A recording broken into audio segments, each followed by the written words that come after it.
สวัสดีคุณผู้ชมทุกท่านนะครับขอต้อนรับทุกท่านเข้าสู่รายการ Engadget กันอีกแล้วนะครับวันนี้เราอยู่กับ RPCS 3 Android Version ที่หลายๆคนรอคอยครับจะเป็นยังไงติดตามชมกันได้เลยครับผมอย่าลืมกด Subscribe เพื่อเป็นกำลังใจให้ทางเราด้วยนะครับ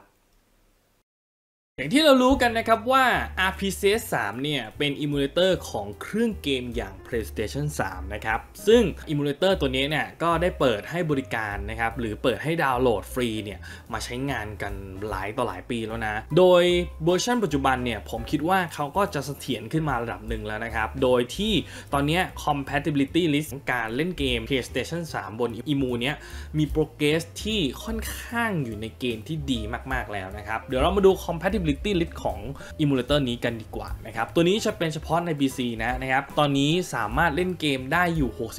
69.53% นะครับซึ่งตัวเกมเนี่ยคือการเล่นเกมได้จบเลยนะครับแล้วก็มี performance ที่ดีแล้วก็จะไม่มีเกมโบกมีเกมกริชอะไรเลยนะครับซึ่งตัวนี้ถือว่าเป็นเปอร์เซ็นต์ที่ค่อนข้างจะเกินครึ่งไปแล้วนะครับและเปิดเข้าเกมไปได้เนี่ยอยู่ที่ 28.17% นะครับอันนี้หมายถึงว่าเราสามารถเข้าไปในเกมได้นะครับแล้วก็สามารถเล่นได้อยู่ประมาณหนึ่งแต่ว่ามันก็ยังมีกริชหรือว่าจะมี performance ที่มันดรอปอยู่ที่ 28.17% นะครับแล้วก็เปิดเข้าไปในอินโทรนะครับอยู่ที่ประมาณ 2.3% นะครับแต่ตัวนี้เป็นเปอร์เซ็นต์น่าสนใจมากนะครับคือไม่สามารถโหลดได้กับไม่มีอะไรเกิดขึ้นเลยเนี่ยตอนนี้เป็น 0% แล้วนะครับซึ่งแต่ก่อนเนี่ยไอ้ not loadable นะครับแล้วก็ nothing เนี่ยมันยังมีเปอร์เซ็นต์อยู่แต่ตอนนี้ไม่มีแล้วนะครับการพัฒนาตัว EMU RPCS 3 ในเวอร์ชัน PC เนี่ยผมว่าเขามี progress ที่ไปไกลมากๆแล้วนะครับล่าสุดนะครับตอนนี้ก็เลยมีการพยายามที่จะพอร์ตRPCS 3 เนี่ยมาสู่แพลตฟอร์ม Android นะครับหรือสมาร์ทโฟนมือถือของเรานั่นเองนะครับโดยมีการปรับแต่งหลายอย่างก็ให้มันรองรับตัวสถาปัตยกรรมนะครับ ARM64 นะครับแล้วก็ปรับ UI ให้เหมาะสมกับหน้าจอสัมผัสนะครับปรับปรุง API นะครับให้เหมาะสมกับ GPU ของมือถือนะครับแล้วก็ลดภาระของ CPU เพื่อให้รันเกมได้ลื่นขึ้นนั่นเองนะครับแต่นะครับโปรเจกต์นี้ยังมีข้อจำกัดอยู่นะครับเช่น1นะฮะเกมที่รองรับก็ยังมีน้อยอยู่นะครับแล้วตอนนี้เป็นอัลฟาเทสอยู่ด้วยแล้วก็ยังต้องใช้มือถือที่สเปคค่อนข้างแรงมากๆนะครับโดยอาจจะเป็น Snapdragon Series 8 ขึ้นไปอะไรประมาณนี้นะครับหรืออาจจะเจอบั๊กหรืออาการ crash ได้บ่อยหรืออาจจะมีการไม่ปกติของ emulator บางอย่างนั่นเองนะครับแต่ก็ถือว่าเป็นโปรเจกต์ที่ค่อนข้างจะท้าทายมากๆนะครับเพราะการรันเกม PS3 เนี่ยปกติแล้วนะครับเขาจะต้องใช้ทรัพยากรเครื่องที่สูงมากนะครับถ้า RPCS 3 เวอร์ชัน Android เนี่ยพัฒนาต่อไปนะครับก็อาจจะเป็นอิมูเลเตอร์ที่ช่วยทำให้เล่นเกม PS3 ได้ดีและก็ได้ progress แบบในคอมพิวเตอร์ในอนาคตนะครับผมซึ่งพอพูดมาอย่างนี้เนี่ยนะฮะหลายคนบอกว่าเฮ้ยมันมีจริงไหมพี่นะครับจริงๆแล้วคือตอนนี้มันมีอยู่นะครับแล้วก็ทางผู้พัฒนาเนี่ยเขาก็ได้เอาลงใน GitHub แล้วนะครับดังนั้นนะครับวันนี้เราก็จะมาลองกันว่าไอตัว RPCS 3 เวอร์ชัน Android เนี่ย performance มันถึงไหนแล้วนะครับแล้วเหมาะกับการเอาไปเล่นตอนนี้หรือเปล่าว่าแล้วนะครับเราเข้าไปใน GitHub กันเลยนะใครที่จะเซิร์ชหานะครับก็พิมพ์ไปว่า RPCS 3 นะครับ Android มันจะขึ้นมาอันแรกเลยนะฮะแล้วก็จะเข้ามาสู่หน้านี้นะครับซึ่งหน้านี้ก็จะมีบอกว่าตัวนี้มีไลเซนส์ยังไงใครเป็นผู้พัฒนานะครับหรือว่าเป็น contribute อะไรนะครับแล้วก็ยังบอกอยู่ว่าอย่าถามหาลิงก์เกมหรือ System File นะครับเพราะว่ามันเป็น policy ของทาง GitHub นะครับผมเหมือนกันครับอย่าถามหาเกมไฟล์นะครับหรือว่า System File กับใน YouTube เหมือนกันนะครับเพราะว่ามันก็เป็น policy ของทาง YouTube นะดังนั้นผมก็ไม่สามารถให้ไปได้นะครับวันนี้เอามาพูดคุยกันเฉยๆแล้วก็เอามารีวิวให้ดูเฉยๆว่ามันเล่นได้แล้วจริงๆนะอะไรประมาณนี้นะครับตอนนี้เขาบอกว่ามีการ System Requirement ของตัว Emulator RPCS 3 เวอร์ชัน Android เนี่ยโดยขอแค่อย่างเดียวเลยคือเป็นเวอร์ชัน Android 12 ขึ้นไปนั่นเองนะฮะโดยที่ในนี้ก็ยังไม่มีอะไรที่บอกอะไรมากนะครับดังนั้นเขาก็จะมีตัว Release ออกมาเป็น4แท็กดังนี้นะครับผมนั่นก็คือมี Alpha 1 Alpha 2 Alpha 3 แล้วก็ Alpha 4 นั่นเองนะครับซึ่งใน ในส่วนของ Alpha เนี่ยเขามีการอัปเดตเป็นระยะนะล่าสุดนะครับก็คือเมื่อ4วันที่แล้วนะครับผม Alpha 4เนี่ยเขาจะมีไฟล์เป็น asset เป็น APK มาให้นะครับโดยตัวนี้มันก็จะมีการปรับปรุงพวกบั๊กต่างๆนะครับก็สามารถโหลดไฟล์ APK เข้าไปที่ตัวมือถือเราได้เลยนะครับจะมาพูดกันก่อนว่าความต้องการของระบบนะฮะแม้เขาจะบอกว่าเป็น Android 12 ขึ้นไปก็ตามนะครับแต่สำหรับผมนะผมมองว่าจากEMU มือถือที่มีตอนนี้นะครับแม้ว่าจะเป็นตัว PS2 ก็จริงนะครับก็ยังต้องการตัว CPU ที่ค่อนข้างแรงนะครับผมสำหรับผมตอนนี้ผมให้นะครับเป็นชิป Snapdragon 888 ขึ้นไปนะฮะแรมก็ต้องการอย่างน้อย8 GB ขึ้นไปนะครับผมดังนั้นนะครับมือถือที่ต่ำกว่านี้นะครับอาจจะเปิด EMU ได้ก็จริงนะครับแต่ว่าโอกาสที่จะเล่นเกมได้แทบจะไม่มีเลยนะครับดังนั้นก็อาจจะต้องใช้มือถือสเปคแรงจริงๆนั่นแหละนะครับในการรันอิมูเลเตอร์นี้นะครับผมแล้วก็อีกอย่างหนึ่งนะครับเมื่อติดตั้งไปแล้วนะครับผมนะฮะอันนี้ผมบอกการตรงนี้กันเลยนะฮะว่าเมื่อติดตั้งไปแล้วนะครับต้องมีไฟล์เฟิร์มแวร์ของตัว PlayStation 3 ด้วยนะครับดังนั้นก็ไปพิมพ์ใน Google นะครับว่า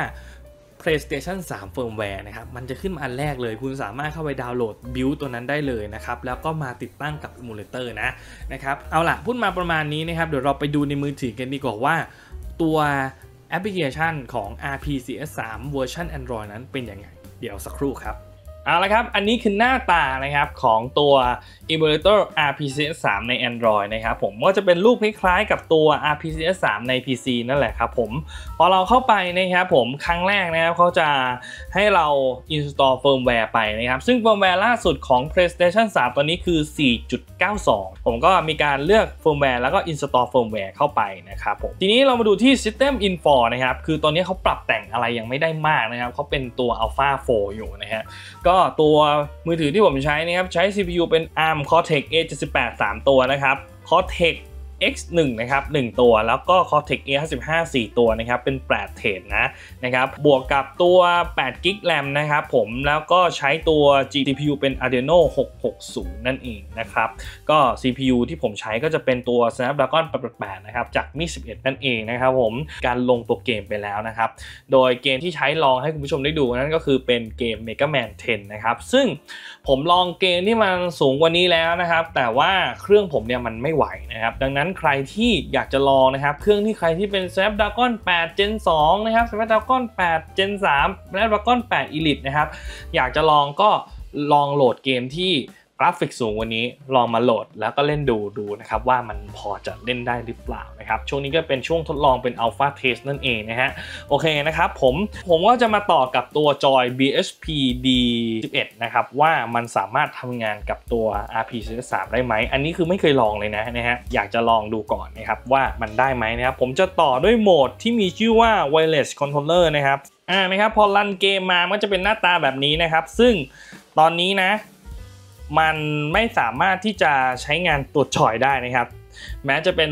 โหมด Wireless Controller เองก็ตามนะครับดังนั้นตัว Wireless Controller ตอนนี้ยังไม่รองรับในเวอร์ชัน Android นะครับก็อาจจะต้องไปใช้โปรแกรมพวก Shooting Punch อะไรเงี้ยซึ่งมันยังไม่เสถียรนะครับดังนั้นก็ผมจะเปิดเป็นตัวเดี่ยวๆโชว์ไปเลยแล้วกันนะครับผม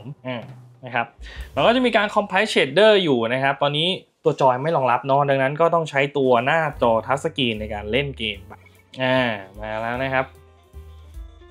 อันนี้คือ Mega Man 10 นะครับเวอร์ชั่นของ PlayStation 3 นะฮะเนี่ยมันก็เล่นได้อยู่นะครับอยู่ที่ประมาณ60เฟรมนะถ้าเป็น Mega Man นะครับแน่นอนอยู่แล้วว่ากราฟิกมันเป็น8บิตอ่ะมันก็ไม่ค่อยกินสเปคมากนะครับลองเล่น Last of Us นี่น่าจะไม่ไหวเหมือนกันนะครับโอ้เจ็บเนี่ยหน้าจอของตัวไอ้นี่มันก็ยังกระพริบอยู่นะมันจะเป็นบั๊กของแอปพลิเคชันของ EMU หรือเปล่าเนี่ย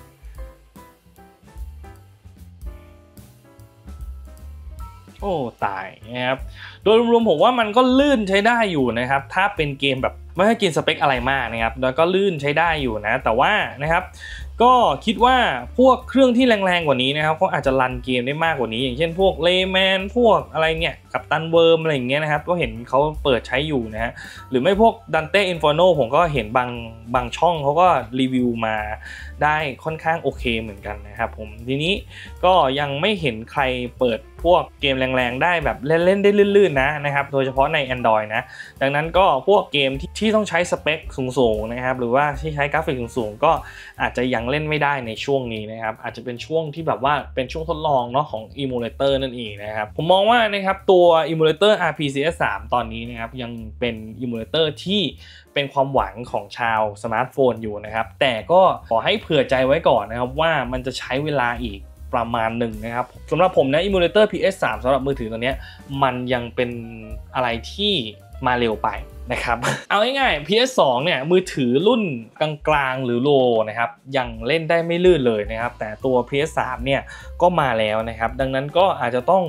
ลองใช้พวก Snapdragon 8 Gen 2 Gen 3 Elite อะไรกันไปอย่างเงี้ยนะครับซึ่งตัวนั้นเนี่ยเราเอาไปทุ่มกับตัวเครื่องเกม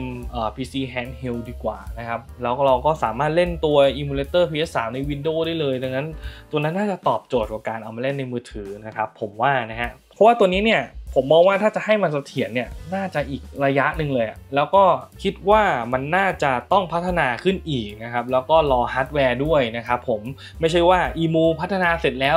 ฮาร์ดแวร์มันยังไม่ถึงแล้วคุณไปฝืนมาใช้งานมันก็ยังใช้ไม่ได้ถูกไหมฮะอันนี้ก็จะเป็นแฟกต์ที่เอามาเปิดให้คุณผู้ชมได้ฟังกันนะครับผมดังนั้นก็ใครที่จะเอา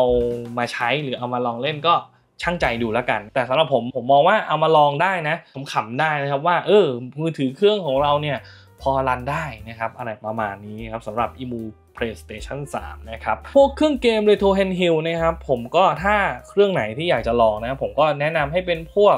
เครื่องที่เป็น Retro Pocket 5 นะครับผม Aya Neo Pocket Evo ตัวนั้นก็คิดว่าน่าจะรันได้อยู่นะครับว่าถ้ามีโอกาสเดี๋ยวผมจะเอามารันให้ดูแล้วกันสำหรับตัว EMU PlayStation 3 นะครับก็มาบอกเล่า90กันละกันนะครับสำหรับคลิปนี้เนาะนะครับถ้าใครชอบคลิปวันนี้ก็รบกวนกดไลค์กดแชร์กด Subscribe ให้ทาง EGJet ด้วยนะครับเพื่อเป็นกำลังใจที่จะพลาดคลิปใหม่ๆเนาะนะครับผม10,000 ซับได้นะครับผมก็ขอบคุณที่ติดตามกันมาเสมอนะครับแต่วันนี้ต้องขอตัวลาไปก่อนแล้วพบกันใหม่คลิปหน้าจะเป็นคลิปอะไรก็ต้องติดตามดีนะครับสำหรับวันนี้สวัสดีครับผมอย่าลืมกด Subscribe เพื่อเป็นกำลังใจให้ทางเราด้วยนะครับ